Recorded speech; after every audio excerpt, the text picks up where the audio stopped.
চোখের জল সামলে শুটিং নিমফুলের মধুর সদস্যদের।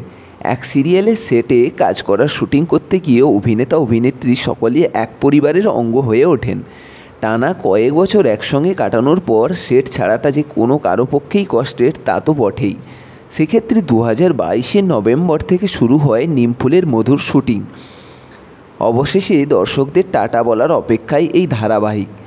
জীবন হোক কিংবা সিনেমা সিরিয়াল, শুরুর পর ধীরে ধীরে শেষের পথে হাঁটতে হয় সব কিছুকেই। সেই নিয়েই 18 ফেব্রুয়ারি শুক্রবার শেষ হলো টলিপর্দার নিমফুলের মধু সিরিয়াল।